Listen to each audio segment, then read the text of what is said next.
I'm Katrina, and this is Sow and Tare. As you can see, I'm not at home. I'm at my parents' in Central Oregon, and my mom requested new worms. She doesn't think her worms are doing a good job anymore. Not sure if they're here or not. I'm guessing they're probably still in there, and she requested new worms. Now, whether you have a compost pile like this one, which is mostly food scraps, honestly, or you have a worm bin, it's a really good idea to know someone else who has worms. So if your worm farm fails or if your compost needs a boost, you know where to go to get worms. And you can give stuff to them, they can give stuff to you. When I started my very first worm farm, I got the container and I got the worms from one of my friends, and my worms died. If you're starting out a worm bin, don't put too much wet stuff in. So he gave me more worms and we started over.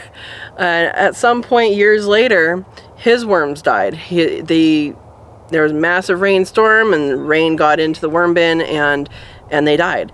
And so I was able to give him back his grandworms, great grandworms, to restart his worm bin. So it's a good idea to know a person who has worms. Now, if you're going to give someone worms, or you're getting worms from a person, it's going to be different than if you order them online. If you order them online, they're going to give you like a ball of worms, and there's going to be some substrate in there. But it's really important, if you're getting worms from someone and you're starting a worm farm, it's really important that the worms come with a substrate. So let me show you. This is just a yogurt container. Let me show you what it looks like in here. This is the substrate where the worms were living. I made sure there was worms in there. I took this in there and I scooped it out. Now what that means is I have a bunch of junk in here. There's seeds in there because they don't eat the seeds. The worms don't eat the seeds. There's some paper shreds. There's, well, some plastic shreds. That shouldn't be in there. Whoops. Put that in my pocket. And I use paper shreds for my browns. And you can use leaves if you want. Or you can do like my mom does, and sometimes she throws leafy stuff in like that, but most of the times it's just food waste, and it works. So this is what you're getting, and that is, the worms don't like the light. This is a clear lid, so they're down further. Even if these worms die, like, don't put the lid on all the way.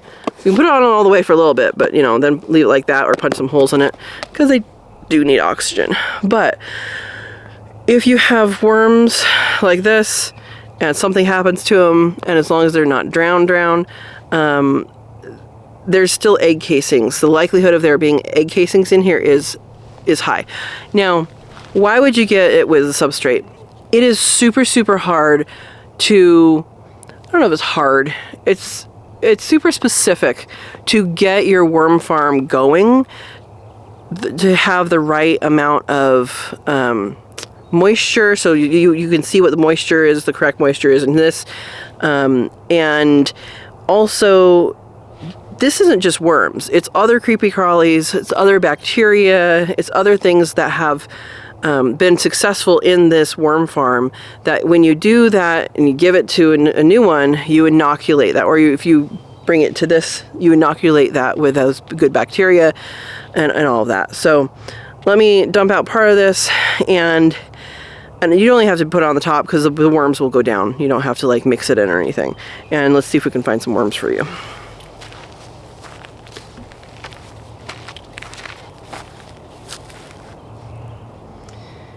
There are plants growing in here. I'll show you guys in a minute. Alright, so the worms all went to the bottom, and you can see that one's crawling right there. Crawling up the piece of paper.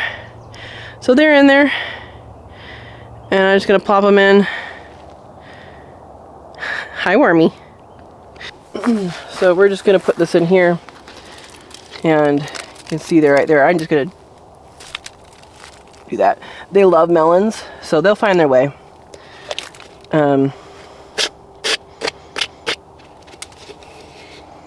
And you see there's a couple in there, so I'll get them out.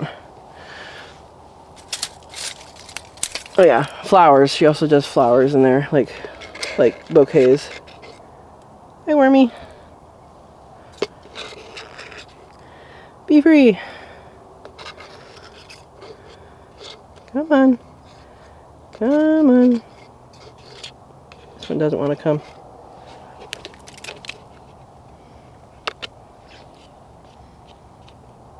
Here you go. Alright, I think we got them all. So the fun thing about having a compost pile like this is and even in your worm bins, your seeds will grow. Your seeds will start to grow. So if you get into your worm bin often, you'll be able to salvage some seeds that are started in perfect conditions in your worm bin and put them out in your garden. Definitely give them a period of transition or else they won't make it. But you can see here there's a bunch of things growing.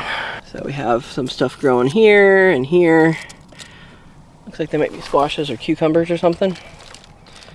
You guys see anything else? It'll all break down. That's where I put the worm stuff. You don't even have to mix it in. Everyone does worms different. There's a few things to remember though. No citrus, no, usually for a lot of the animals, a lot of these videos you'll see me say no citrus, no avocado.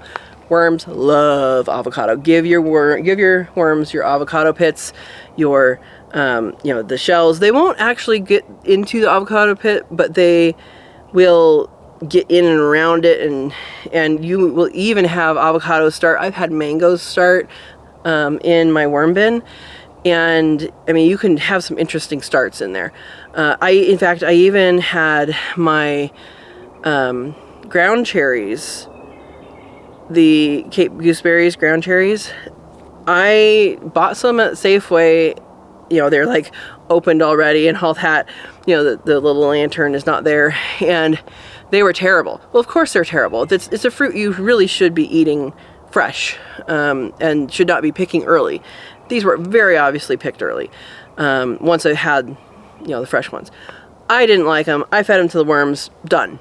Well, the next year, I had something come up in my garden. I'm like, I didn't plant that, but you don't look like a weed. That's what it was.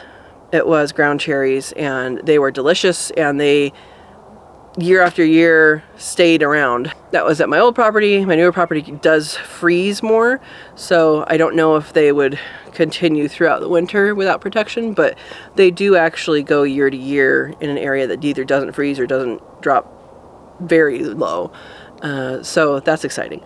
So all sorts of stuff can come up in your worm bin. So no citrus, no breads, no meats. The bread and meat is because it's not hot enough to break it down, and they're not going to be able to consume it. They're worms. They don't have teeth, and then the citrus, the spritz that happens when you peel an orange, that is a very acidic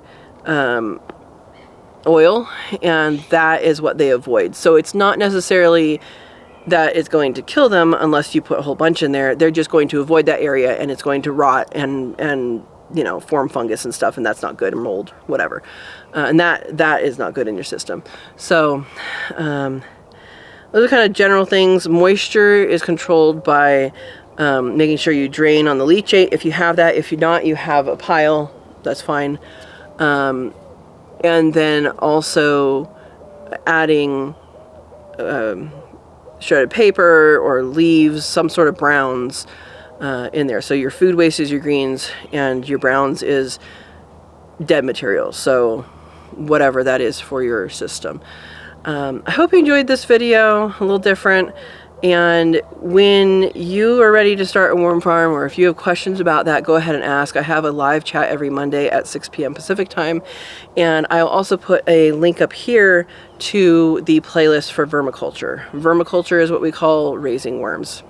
So I hope you enjoy that. Check that playlist out and have a wonderful day. Thank you for watching.